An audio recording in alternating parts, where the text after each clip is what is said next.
ನಿಂತ್ರೆ ಹೇಗೆ? ನಡಿ ಒಳಗೆ, ಊಟ ಕೊಡ್ತಾರೆ. Hello mister Charitha Jyothi Prakash.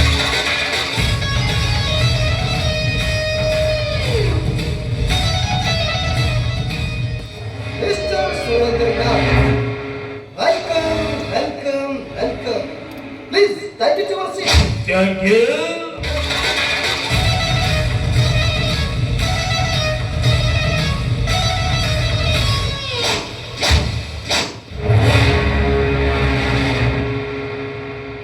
ಕುಡಿಯೋದಕ್ಕೆ ಏನ್ ತೆಗೆದುಕೊಳ್ತೀರಾ?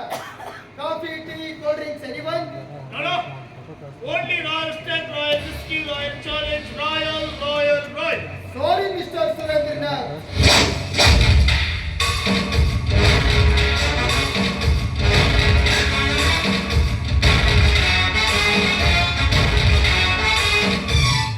ಈ ಮನೆಯಲ್ಲಿ ಧೂಪ ದೀಪಗಳ ಹೊಗೆಯಾಡಬೇಕೇ ವಿನಃ ಮದ್ಯಪಾನದ ವಾಸನೆ ಅಲ್ಲ. ಪರವಾಗಿಲ್ಲ, ಬಹಳ ದಿನಗಳ ನಂತರ ಈ ಬಡವರ ಮನೆಗೆ ಆಗಮಿಸಿದ್ದೀರಾ. ಮತ್ತಿನ್ನೇನಾದ್ರೂ ವಿಶೇಷ?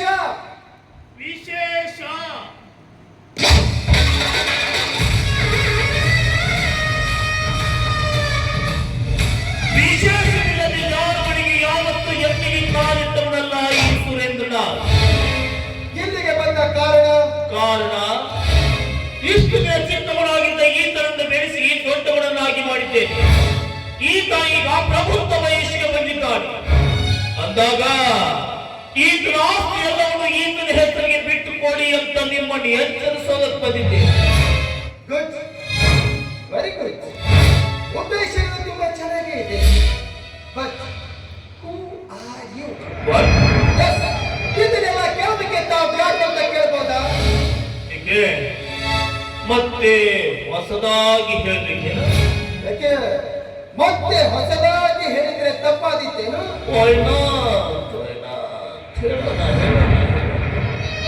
ಈಗ 15 ವರ್ಷಗಳ ಹಿಂದೆ ನೀವು ಕೆಲಸ ಹುಡುಕಿಕೊಂಡು ಹುಬ್ಬಳ್ಳಿಗೆ ಹೋದಾಗ ಆಗ ನಿಮ್ಮನ್ನು ಕರೆದು ಕೆಲಸ ಕೊಟ್ಟಲ್ಲ ಆ ಬಿಲ್ ಮಾಲೀಕರು, ಆ ಪುಣ್ಯಾತ್ಮರು ಯಾರು ಅಂತ ತಮಗೆ ಚೆನ್ನಾಗಿ ಗೊತ್ತಿರಬೇಕಲ್ಲ. ಆ ನನ್ನ ತಡೆಯಲು ಮರೆಯಲು ಎಂದಾದ್ರೂ ಸಾಧ್ಯವೇ? ಅವರೇ ದಿವಂಗತ ಮಹಾದೇವಪ್ಪನವರು. ಅದೇ ದಿವಂಗತ ಮಹಾದೇವಪ್ಪನವರಿಗೆ ನನ್ನ ತಂಗಿಯನ್ನು ಕೊಟ್ಟು ಮದುವೆ ಮಾಡಿಸಿ ಈತ ನನ್ನ ತಂಗಿಯ ಮಗ. ಆ ದಿವಂಗತ ಮಹಾದೇವಪ್ಪನವರ ಏಕೈಕ ಜ್ಯೇಷ್ಠ ಪುತ್ರ ಮಿಸ್ಟರ್ ರಮೇಶ್. ಅದು ನನಗೆ ಗೊತ್ತು, ಇದು ನನಗೆ ಚೆನ್ನಾಗೇ ಗೊತ್ತು. ಎಲ್ಲ ಗೊತ್ತಿದ್ರು ಯಾಕ್ರಿ ಸುಮ್ಮನಿದ್ದೀರಾ? ನಮ್ಮ ಅಸ್ತ್ರ ನಮಗ್ ಬಿಟ್ಕೊಡಿ ಅಂತ ಯಾಚರಿಕೆ ಕೊಡೋದಕ್ಕೆ ಬಂದಿದ್ದೇವೆ. ನನ್ನ ಎಚ್ಚರಿಸುವುದಕ್ಕಿಂತ ಮುಂಚಿತವಾಗಿ ನೀನು ನಿಶ್ಚಲವಾಗಿ ಮಾತನಾಡ್ತೇವೆ ಕಂಡುಕೊಂಡು ಮಿಸ್ಟರ್ ರಮೇಶ್. ಇರೋದನ್ನ ಯುದ್ಧ ಗೆಲ್ಲೋದಕ್ಕೆ ಗೌಡಗಿರಿ ಮಾತು ಬೇಕಾಗಿಲ್ಲ. ಆಸ್ತಿ ಹಕ್ಕು ಕೇಳಲು ಬರಬೇಕಾದವನು ನೀನು. ಜೊತೆಗೆ ಕತ್ರಿ ನಾಯಿನ ಯಾಕೋ ಕರ್ಕೊಂಡು ಬಂದಿದ್ದೀಯಾ? ಜ್ಯೋತಿ ಪ್ರಕಾಶ್,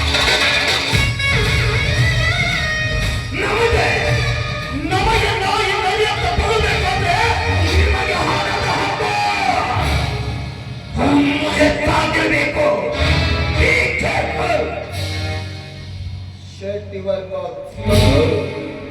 ಇದು ನನ್ನ ಮನೆ. ಇಲ್ಲಿ ನಾನು ಕೇಳಿದ ಪ್ರಶ್ನೆಗಷ್ಟೇ ಉತ್ತರ ಕೊಡಬೇಕೇ ವಿನಃ ಇಲ್ಲದ ತಲಹರಟೆ ಮಾತನಾಡಿದ್ದಾದ್ರೆ ಯಮಲೋಕಕ್ಕೆ ಟಿಕೆಟ್ ತೆಗೆಸುವ ಪ್ರಯತ್ನ ಮಾಡಬೇಕಾಗುತ್ತೆ. ನೆನಪಿರಲಿ.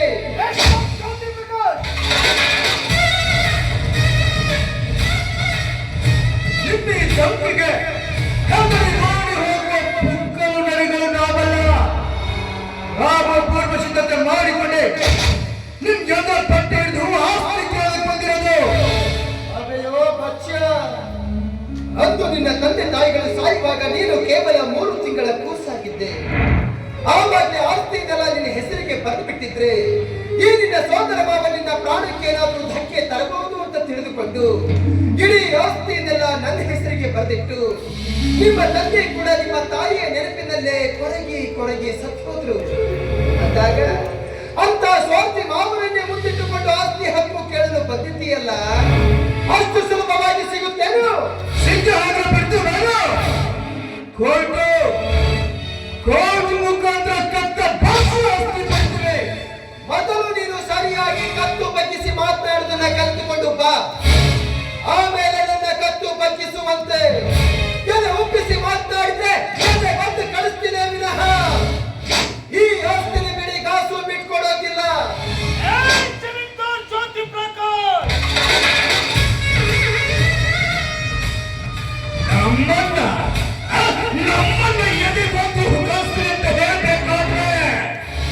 ನಿನ್ನ ಸೊಕ್ಕು ಅತಿಯಾಯಿತು.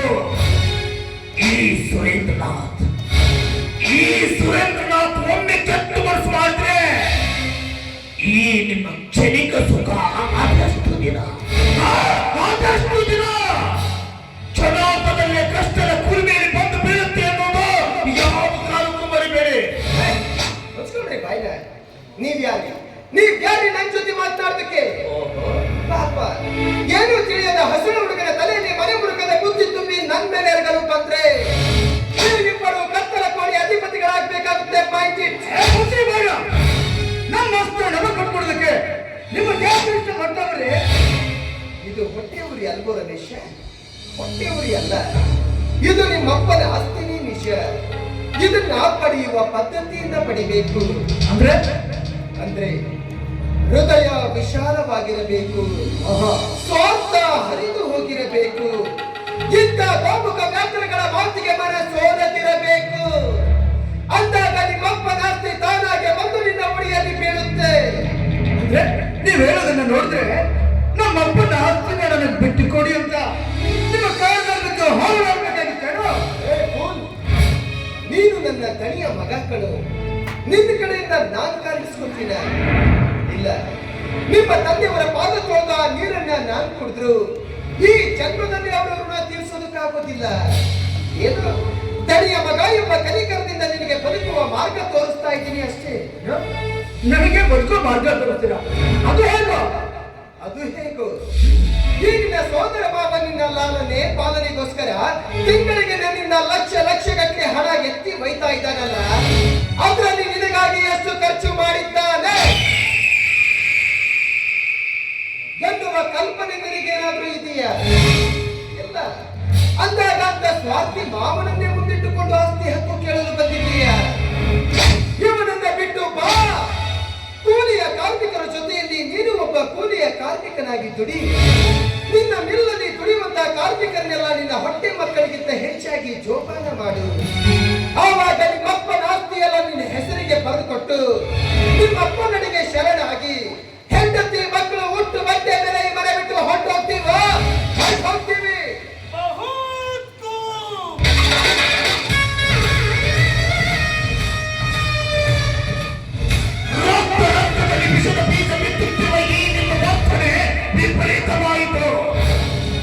ನಾನೊಮ್ಮೆ ಕೆಟ್ಟ ಮನಸ್ಸು ಮಾಡಿದ್ರೆ ಸಾಕು, ಸುಗಮವಾಗಿ ಸಾಗುತ್ತವೆ ನಿಮ್ಮ ಸಂಸಾರದ ಮೌಲ್ಯದ ಪುರಸ್ಕಾರಕ್ಕೆ ತಗೊಂಡ್ಬರ್ತೀನಿ.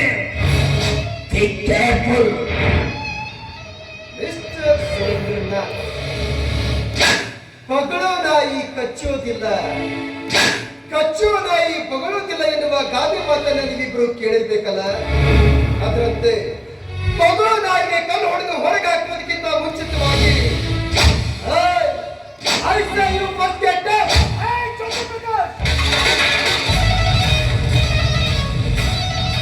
ನಮ್ಮ ಮಾವನಿಗೆ ನಾಯಿ ನರಿ ಅಂತ ಹೇಳ ನೀವು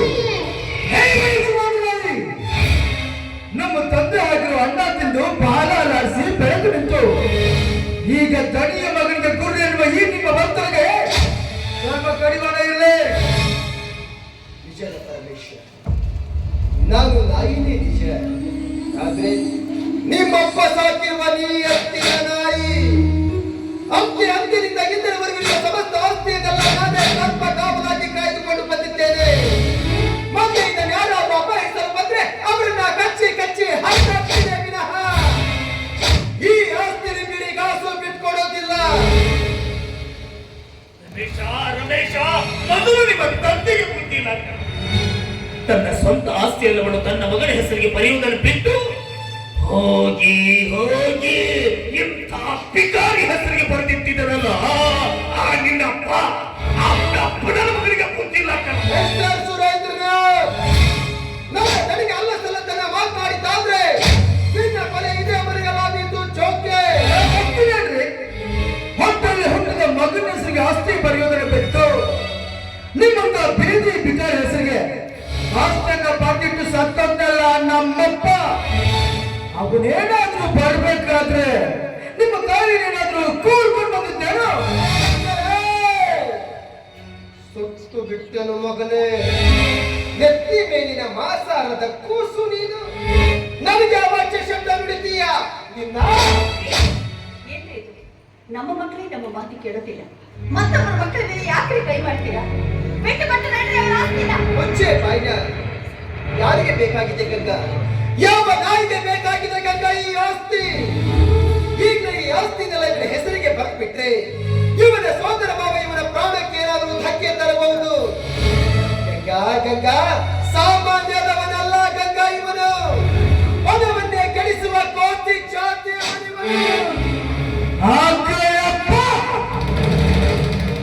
ನೋಡಿದ್ರೆ ಬಾಬಾ ಇವರು ಮಾತ್ರ ಆರಾಮೇ ಗಂಟು ಬಿಟ್ಟುಕೊಂಡು ಕೈಯವರು ಮನಸ್ಸು ಒಪ್ಕೊಳ್ತಾ ಇಲ್ಲ. ನೋಡಿ ಗಂಗಾದೇವಿ ಅವರೇ, ನಿಮ್ಮ ಗಂಡ ಏನಾದ್ರೂ ಇದೇ ರೀತಿ ನಡ್ಕೊಳ್ಳುತ್ತೆ ಆದ್ರೆ ಈಗ ನಿಮ್ ಕತ್ತಲೆ ಇರುತ್ತಾರೆ ಬಹುದೂರ ನನ್ನ ಮನೆಗೆ ಬಂದು ನನ್ನ ಹೆಂಡತಿಗೆ ಧಮಕಿ ಹಾಕ್ತಾ ಇದ್ದೀರಾ? ಏ ರಮೇಶ್, ನಿನಗೊಂದು ಮಾತು ಹೇಳ್ತೀನಿ, ನೆನಪಿರ್ಲಿ.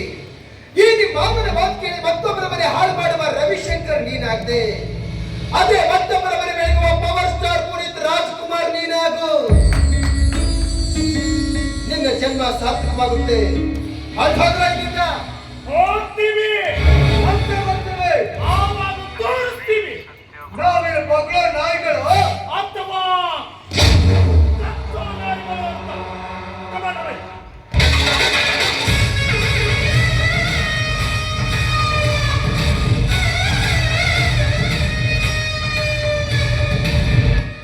ಮಿಸ್ಟರ್ ಜ್ಯೋತಿ ಪ್ರಕಾಶ್, रावण ने हनुमान को एक मामूली बंदर समझा था, लेकिन वही बंदर ने सारे लंका को आग लगा दिया। समझोगे?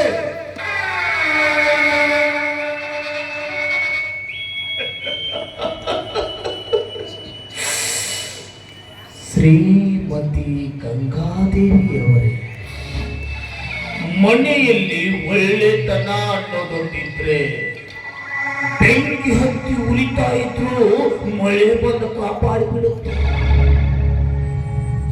ಅದೇ ಒಂದು ಸಾರಿ ಮನೆಯಲ್ಲಿ ಕೆಟ್ಟತನ ಅನ್ನೋದು ಕಾಡಿದ್ರೆ ಅದೇ ಮಳೆಯಲ್ಲಿ ಸಿಟ್ಟು ಬಂದು ಪಡ್ಕೊಂಡು ಹೋಗ್ಬಿಡುತ್ತೆ. ಜ್ಯೋತಿ ಪ್ರಕಾಶ್,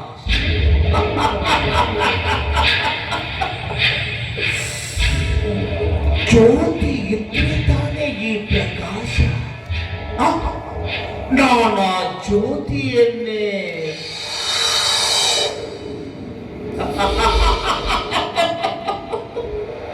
ಪ್ರಕಾಶ ಎಲ್ಲಿಂದ ಬರುತ್ತೆ? ಜ್ಯೋತಿ ಪ್ರಕಾಶ್, पानी में रंग नहीं तो होली में क्या मजा, पानी में रंग नहीं तो होली में क्या मजा, जिंदगी में दुश्मन नहीं तो जीने में क्या मजा.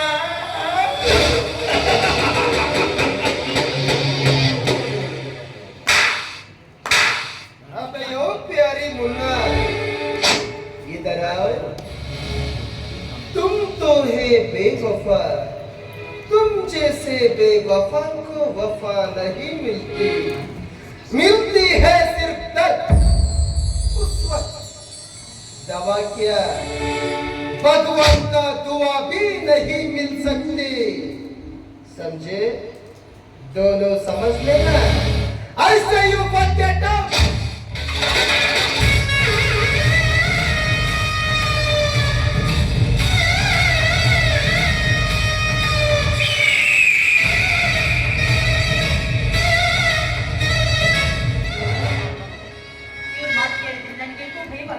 ನೀನು ಭಯ ಪಡ್ಲಿ ಅಂತಾನೆ ಅವರು ಆ ರೀತಿ ಮಾತನಾಡಿದ್ದು. ಗಂಗಾ, ನಾವು ಈ ದೇಶದಲ್ಲಿ ಭಯ ಭಕ್ತಿ ತೋರಿಸಬೇಕಾದದ್ದು ಇಂಥವರಿಗಲ್ಲ. ನಮಗೋಸ್ಕರ ಹೊಲದಲ್ಲಿ ಉತ್ತಿ ಬಿತ್ತಿ ಬೆಳೆ ತೆಗೆದು ಬಂದಿರತಕ್ಕಂತ ಬೆಳೆಯನ್ನ ನಮ್ಮಂತ ಲಕ್ಷಾಂತರ ಜನರಿಗೆ ಅನ್ನದ ರೂಪದಲ್ಲಿ ನೀಡ್ತಾ ನೋಡು ರೈತ. ರೈತನಿಗೆ ನಾವು ಭಯ ಭಕ್ತಿ ತೋರಿಸಬೇಕು. ಗಡಿಯಲ್ಲಿ ನಿಂತ್ಕೊಂಡು ದೇಶ ಕಾಯ್ತಾ ನೋಡು ವೀರ ಯೋಧ. ಅಂಥವರಿಗೆ ನಾವು ಭಯ ಭಕ್ತಿ ತೋರಿಸಬೇಕು. ಊರಲ್ಲಿ ತಿರುಗಾಡೋ ಇಂಥ ಪುಡಿ ರೌಡಿಗಳಿಗಲ್ಲ. ಆದ್ರೂ ಒಂದ್ ಮಾತು, ಮಿಲ್ಲಿನ ಯಾವ್ದಾದ್ರೂ ವ್ಯವಹಾರಗಳೆಲ್ಲ ನಡೆದಾಗ ಅದರಲ್ಲಿ ಹೆಣ್ಮಕ್ಳು ಭಾಗವಹಿಸಿಕೊಂಡು ನೆನಪಿರ್ಲಿ.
ನಿನ್ನ ಮಾವನ ಮಾತು ಕೇಳಿ ರವಿಶಂಕರ ಪುನೀತ್ ರಾಜ್ಕುಮಾರ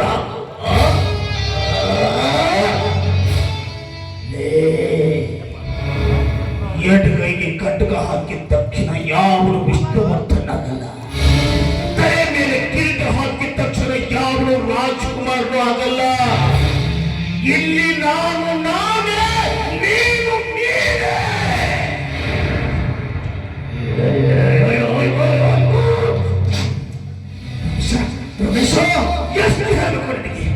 ನಿನ್ನ ಆಸ್ತಿಗಾಗಿ, ನಿನ್ನ ಆಸ್ತಿ ನಿನಗಿಸಿಕೊಳ್ಳೋಕ್ಕಾಗಿ ನಾನು ಎಷ್ಟೊಂದು ಕಷ್ಟಪಡ್ತಾ ಇದ್ದೆ. ನೀನ್ ನೋಡಿದ್ರೆ ಸುಮ್ಮನೆ ನಿಂತ್ಬಿಟ್ಟಿರು. ಬಾಬಾ, ನನ್ನನ್ನು ಹೆತ್ತು ಸತ್ತದ ತಂದೆನೇ ನೀವಂತ ತಿಳ್ಕೊಂಡು ಬದುಕ್ತಾರೆ ಮಗ. ನಿಮ್ ಮಾತುಗಳನ್ನು ಯಾವತ್ತಾದ್ರೂ ನೀವು ನಡೆದಿದ್ದೀರ? ಆ ಜ್ಯೋತಿ ಪ್ರಕಾಶ ಮಾತಿನ ಬಿಟ್ಕೊಂಡೆ ಸರಿ, ಇಲ್ಲ ಅಂದ್ರೆ ಅವರ ಕತ್ತನ್ನ ಕತ್ತರಿಸೋದನ್ನ ನಾಶನ ಪಡ್ಕೊಂಡ್ರೆ ತುಡುಕು ನಮಗೆ ಮುಳ್ಳನ್ನ ಮುಳ್ಳಿನಿಂದಲೇ ತೆಗಿಬೇಕು, ಮುಳ್ಳನ್ನ ಮುಳ್ಳಿನಿಂದ ತೆಗಿಬಿಡ. ಅದೇ ಸಾಧ್ಯ ಬಾಬಾ. ಆ ಜ್ಯೋತಿ ಪ್ರಕಾಶರಿಗೆ ಒಬ್ಬಳು ಮುದ್ದಾದ ಮಗಳಿದ್ದಾಳೆ. ಅವಳ ಹೆಸರು ರಾಧಿಕಾ. ರಾಧಿಕಾ? ಆಹಾ, ರಾಧಿಕಾ. ಅವಳನ್ನು ಹೇಗಾದ್ರೂ ಮಾಡಿ ನಿನ್ನ ಪ್ರೇಮದ ಬಲಿಯಲ್ಲಿ ಬೀಳಿಸ್ಕೊಂಡು ಬಿಟ್ರೆ ಮುಂದಿನದೆಲ್ಲ ನಾನು ನೋಡ್ಕೊಳ್ತೀನಿ. ಕೂತಾಯಿದೆ ಮಗ, ಕೂತಾಯಿದೆ. ರಾಧಿಕಾ ಹೇಗಿದ್ರು ನನ್ನ ಕ್ಲಾಸ್ ಮೆಟ್ಟು. ಮೊನ್ನೆ ಕಾಲೇಜಲ್ಲಿ ಒಂದು ಫಂಕ್ಷನ್ ನಡೀತು, ಅದರಲ್ಲಿ ನಾನು ಹಾಡು ಹಾಡಿದೆ. ನನ್ನ ಹಾಡಿಗೆ ಪ್ರೀತ ಕೊಟ್ಟವಳು ಅವಳನ್ನ ಬಾಳೆಗೆ ಹಾಕೋದು ಅಂದ್ರೆ ನನಗೆ ನೀರು ಕುಡಿದಷ್ಟೇ ಸುಲಭ ಮಗ, ನೀರು ಕುಡಿದಷ್ಟೇ ಸುಲಭ. ಶಾಬಾಷ್ ಶನಿಮಯ್ಯ, ಶಾಬಾಷ್. ನೋಡು, ನಾವೀಗ ಟೈಮ್ ವೇಸ್ಟ್ ಮಾಡೋದು ಬೇಡ. ಕಮರ್ ಫಾಸ್ಟ್.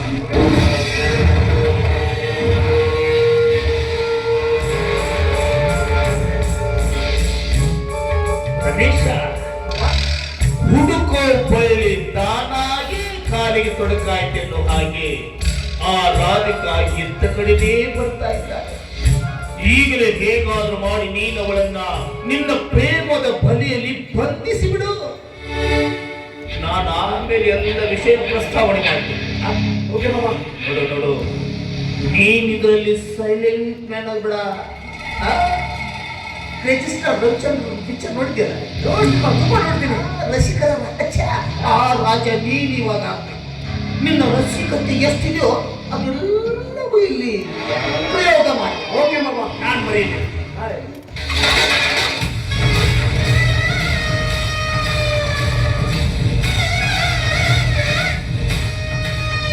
ಪ್ರದೇಶ ರಸಪುರಿತ ಮಾವಿನ ಹಣ್ಣನ್ನ ಕೈಯಲ್ಲಿ ಹಿಡಿದು ನೋಡ್ತಾ ನಿಂತ್ರೆ ಅದು ರುಚಿ ಗೊತ್ತಾಗೋದಿಲ್ಲ. ಅದು ರುಚಿ ಗೊತ್ತಾಗಬೇಕು ಅಂದ್ರೆ ಅದನ್ನ ತಿಂದು ತೃಪ್ತಿ ಪಟ್ಟು ಅದ್ರ ರುಚಿ ಏನು ಅಂತ ನೀನು ನನಗೆ ತಿಳಿಸು. ಅದ್ರ ರಿಪೋರ್ಟ್ ಏನು ಬರುತ್ತೆ ಅದನ್ನ ಅವಳ ತಂದೆಗೆ ತಿಳಿಸ್ತೀನಿ. ಹಿಟ್ಟು ಹೊಡಿಬೇಕು ಅಂದ್ರೆ ಮೋಡಕ್ಕೆ ಮೋಡ ಡಿಕ್ಕಿ ಹೊಡಿಲೇಬೇಕು. ಒಬ್ಬ ಬದುಕಬೇಕು ಅಂದ್ರೆ ಮತ್ತೊಬ್ಬ ಸಾಯಲೇಬೇಕು.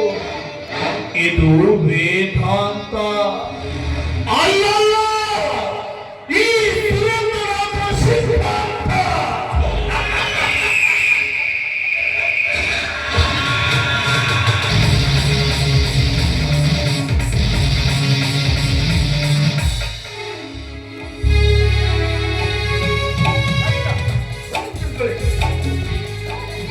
ನೀವೇನ್ ಇಲ್ಲಿ? ಏನಿಲ್ಲ, ಎಲ್ಲಿಯಾದ್ರೂ ಸಂಗೀತ ಕಾರ್ಯಕ್ರಮ ಇದ್ದು ತಿಳಿಸಿ ಅಂತ ತಾವು ಹೇಳಿದ್ರಿ. ನಾಳೆ ನುಡಿ ಕನ್ನಡ ಭವನದಲ್ಲಿ ನನ್ನ ಸಂಗೀತ ಕಾರ್ಯಕ್ರಮ ಇದೆ. ಅದಕ್ಕೆ ತಾವು ತಪ್ಪೇ ಬರಬೇಕು. ತುಂಬಾ ಥ್ಯಾಂಕ್ಸ್ ರಮೇಶ್. ನಿಮ್ ಹಾಡು ಕೇಳೋದು ಅಂದ್ರೆ ಎಲ್ಲಿಲ್ಲದ ಪ್ರೀತಿ ನನಗೆ. ನಾನಾದ್ರೂ ಅಷ್ಟೇ, ಯಾವಾಗಲೂ ಹಾಡ್ಬೇಕಾದ್ರೆ ನಿಮ್ಮನ್ನ ನೆನೆಸ್ಕೊಂಡೇ ನಾನು ಹಾಡೋದು. ಅನುರಾಗ ಚೆಲ್ಲಿದಳು ಹೃದಯವಾದ ಚೆಲ್ಲಿದಳು, ಅನುರಾಗ ಚೆಲ್ಲಿದಳು ಹೃದಯವಾದ ಚೆಲ್ಲಿದಳು, ಹರೆಯದ ಅರಮನೆ ಬಾಗಿಲ ತಿಳಿಸಿದಳು, ಪ್ರೇಮದ ರಾಜ್ಯದ ಓಲಗ ನಡೆಸಿದಳು, ಅನುರಾಗ ಚೆಲ್ಲಿದಳು ಹೃದಯವಾದ ಚೆಲ್ಲಿದಳು. ಒಂದೇ ಮಾತಲ್ಲಿ ಹೇಳ್ಬೇಕಂದ್ರೆ ನನ್ನ ಹಾಡಿಗೆ ಸ್ಫೂರ್ತಿ ದೇವಶ್ರೀ ನೀವು. ರಮೇಶ್, ಒಂದು ಹೆಣ್ಣಿಗಾಗಿ ನೀವು ಇಷ್ಟೊಂದು ಪರಿತಪಿಸೋದು ಅಂದ್ರೆ ನಿಮ್ಮ ಕಲೆಗೆ ಕಪ್ಪು ಚುಕ್ಕೆ ಬೆಳೆದ ಹಾಗೆ. ನೋಡಿ, ನಿಮ್ಗೆ ನನ್ನ ನೋಡ್ಬೇಕು ಅನ್ನೋ ಇಷ್ಟ ಇದ್ರೆ ಹೇಳಿ, ಹೀಗೆ ದಿನ ಒಂದು ಮುಖ ತೋರಿಸಿ ಹೋಗ್ತೀನಿ. ತಾತ್ಪೂರ್ತಿಕವಾಗಿ ನಿಮ್ಮನ್ನು ನೋಡೋದಕ್ಕಿಂತ ಆ ದಿನ ನೋಡ್ಬೇಕು ಅಂತ ನನ್ನ ಆಸೆ. ಅಂದ್ರೆ ಡೋಂಟ್ ಮಿಸ್ಟೇಕ್ ಮೀ. ತಾವು ಸಿಟ್ಟಾಗುದು ಅಂತ ನಾನು ಹೇಳ್ತೀನಿ. ಸಿಟ್ಟು ಒಂದು ವೇಳೆ ನಮ್ಮ ತಂದೆ ತಾಯಿಗಳ ವಿಚಾರದಲ್ಲಿ ನಾನು ಸಿಟ್ಟಾಗ್ಬೋದು, ಆದ್ರೆ ನಿಮ್ಮ ವಿಚಾರದಲ್ಲಿ ಸಿಟ್ಟು ಅನ್ನೋದನ್ನೇ ಸಿಟ್ಟಾಗಿದ್ದೀನಿ. ಅದೇನಂತ ಹೇಳಿ. ನೋಡಿ, ನಾನು ನಿಮ್ಮನ್ನ ಮನಸ್ಸಾರೆ ಪ್ರೀತಿಸ್ತಾ ಇದ್ದೀನಿ.